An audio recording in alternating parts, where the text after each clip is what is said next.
Бүгінгі сабағымыздың тақырыбы бір түрлі мамандықтар, шағын және орта бизнес деп аталады. Оқу мақсаты перифраз түрінде берілген сұрақтар арқылы мәтіннен қажетті ақпаратты таба білу, көтерілген мәселе бойынша ой тұжырымдау, сөздік қор және сөздік құрам ерекшеліктерін түсініп қолдану, мәтінде көтерілген мәселені тұрмыстық, әлеуметтік талдай отырып негізгі ойды анықтау. Бүгінгі сабағымыздың эпиграфы мамандықты дұрыс таңдау өмір жолының сәттілігінің негізі деп алынды. Есіңде сақта, жаңа оқу мақсатында кездескендей, балалар перифраз құбылыстар мен заттардың атын атап, түсін түстемей, айрықша белгі қасиеттеріне негіздей отырып ауыстыру тәсілі.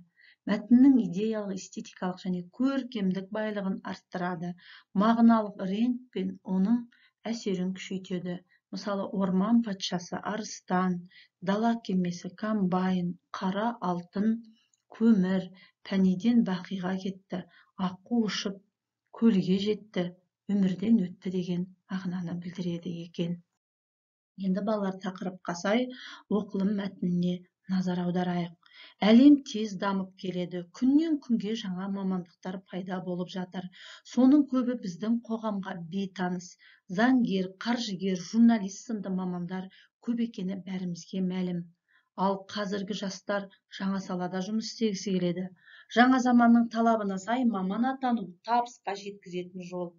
Әңгімелесуші мамандығы алғаш Жапонияда пайда болды. Әңгімелесуші арнайы үйшікте отырады. Кез келген адам мұңы, реніші, ашуы, қорқынышы, қуанышымен бөлісіп, ішіндегі сезімін сыртқа шығара алады.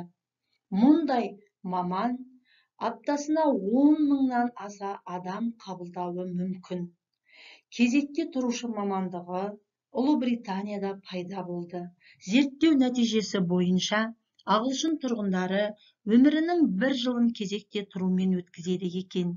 Кез келген адам өз ісін тоқтатпай, орнына арнайы маманды шақыртып, кезекте тұруды сұрайды. Байер, сіздің орныңызға киім алып жүретін маман. Олар киім өлшеміңізді алып, сән мен стильге сай киім таңдап алып береді. Бұл батыста танымал мамандықтың бірі. Әр уақыт үнемдеуге мүмкіндік береді. Алайда шын мәнінде 2 есе шығынға әкеліп соғады. Мұнда не ақшаны, не уақытыңызды таңдауыңызға тура келеді. Бариста, кофе дайындайтын арнайы маман. Сусиста, суши дайындайтын адам. Пастижер, адамның шашынан жасанды шаш, мұрт жасайтын маман. Стрингер, белгілі бір бақтың штаттан тыс видео, фото операторы. Қауіпті аумақтарға барып, қажетті сурет, видеоларды түсіріп, редакцияға жібереді. Радиохирург, радио толқындардың көмегімен операция жасайтын дәрігер. Инженер орманшы, орманның жағдайын тексеріп жүретін маман. Headhunter, бір компанияның жақсы мамандарын басқа компанияға аулап беретін мамандар. Imagemaker, адамға сәнді образды таңдап, талғамын жақсартуға тырысады. Speechwriter, көпшілік алдында сөйлейтін мәтінді жазып, дайындап беретін маман. Ал сіз тағы қандай мамандықты білесіз? Мәтін Massagет KZ сайтынан алынды. Енді балалар, осы мәтін бойынша тапсырма орындайық. Бірінші тапсырма: перифраздың түрлі тәсілдерін қолдана отырып, мәтін бойынша сұрақтар құрастырыңдар. Екінші тапсырма: мәтінде көрсетілген бір түрлі мамандықтардың қайсысы сен үшін бір түрлі, қайсысы қалыпты? Мәтіндегі қарамен жазылған сөйлемге пунктуациялық талдау жасаңдар. Мәтіндегі кірме сөздердің санын анықтаңдар. Мәтіндегі өздеріңе қызықты әрі күлкілі болған мамандықтың иесіне хат жазыңдар. Енді тілдік бағдар. Диалект сөздер 3-ке бөлінеді: фонетикалық, грамматикалық және лексикалық болып. Диалект сөздер белгілі бір аймақта қолданылатын сөздер, яғни қолданылу өрісі тар лексикаға жатады. Жаргон сөздер шағын ғана әлеуметтік топқа қызмет ететін, өзіне тән грамматикалық құрылысы мен сөздік қоры жоқ, жалпы халыққа түсінікті жасанды тіл. Жаргон сөздер өз ішінде әскери жаргон, журналистік жаргон, компьютерлік сленг, ойын жаргоны, сауда жаргоны, жастар сленгі болып бөлінеді екен. Балалар біздің мысалға маяк тастау деген сияқты сөздеріміз бұл осы жаргон сөздерге жатады екен. Әрі қарай біздің келесі тақырыбымыз ол шағын және орта бизнес деп аталады. Балалар, бүгінгі тақырыпқа Ахмет Байтұрсыновтың мына бір сөзі сәйкес келіп тұр. Қазақ бай болу керек. Біз кейін қалған халық алға басып, жұрт қатарына кіру керек. Басқадан кем болмас үшін біз білімді, бай, һәм күшті болуымыз керек. Білімді болуға оқу керек. Бай болуға кәсіп керек. Күшті болуға бірлік керек. Осы керектердің жолында жұмыс істеу керек деп айтқан еді Ахмет атамыз. Міне, балалар, мына суреттерді сөйлетейікші. Яғни бүгінгі тақырыпқа сай осы суреттер берілді. Шағын және орта бизнес. Яғни біздің елімізде бизнес ол ірі, шағын және орта болып үшке бөлінеді.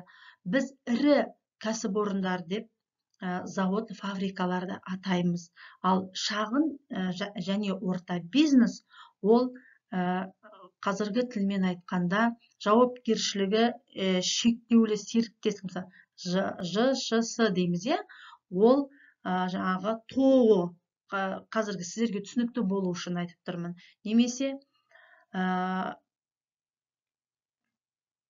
акционерлік қоғамдар, міне осының бұлар орта және шағын бизнеске жатады. Ал шағын бизнес дегеніміз балалар, олар мысалға қазір көрсек, біз тұратын тұрғын үйлердің бірінші қабатында дүкендер, шаштараздар, дәріханалар орналасқан. Бұлар шағын бизнеске жатады. Міне, мына суреттерге қарап, осы тақырып бойынша өз ойымызды ортаға салайықшы. Енді балалар, бұл тақырыптың тілдік бағдары көнерген сөздер деп аталады. Енді біздің жалпы өтіп жатқанымыз қазақ тілінің лексика деген үлкен саласы. Жаңағы алдыңғы сабақта біз диалект сөздер туралы айттық. Енді лексиканың тағы бір саласы көнерген сөздер. Көнерген сөздер историзм, яғни тарихи сөздер, архаизм болып екіге бөлінеді. Балалар, заман өзгерген сайын сөздер де өзгеріп, көнеріп, қолданыстан шығып, орнына жаңадан сөздер пайда болады. Мысалға, біз қазіргі таңда, қазіргі заманда хан, сұлтан, би, нөкер деген сөздерді айтамыз ба? Олар өз дәуірінде айтылып, қазір сөздік қорда тұр. Ал осы көнерген сөздердің орнын не басады? Неологизмдер, жаңа сөздер басады. Мысалы, балалар, біз бұдан бір ғасыр бұрын президент, министр, парламент деген сөздерді айттық па? Жоқ, әрине. Яғни заманның ағымымен, заман өзгерген сайын сөздер де өзгеріп отырады екен. Бірақ бұл сөздердің барлығы біздің тілімізден жойылмайды, сөздік қорда сақталып тұрады. Көнерген сөздер балалар көбіне батырлар жырында және мата атаулары, біздің тұрмыстық, әлеуметтік тұрмыстық заттарымыз, киім-кешектерде, ыдыс аяқтардың атауларында кездесіп отырады. Ал кейбір жаңа сөздер балалар қазақшаланды. Мысалға, вертолетті біз тікұшақ дейміз, самолетті біз ұшақ деп айтамыз. Міне, балалар, бүгінгі сабақта біз лексиканың екі тарауын өттік. Диалект сөздер және көнерген сөздер, және үшінші неологизмдерді өтіп таныстық. Енді балалар, бүгінгі сабақтан алған әсерлеріңізді әңгімелесуші серіктестер әдісі арқылы кері байланыс жасайық. Яғни, біз бүгінгі сабақтан өзіңіздің досыңызбен бірге үйренген жаңа нәрсе туралы жазыңыз. Не оңай болды, не қиын болды, не білгіңіз келеді. Балалар, көңіл қойып тыңдағандарыңызға рахмет. Сабақ туралы пікіріңізді комментарийға қалдыруға болады. Сіздерге қайырлы білім болсын, зейіндеріңіз ашылсын.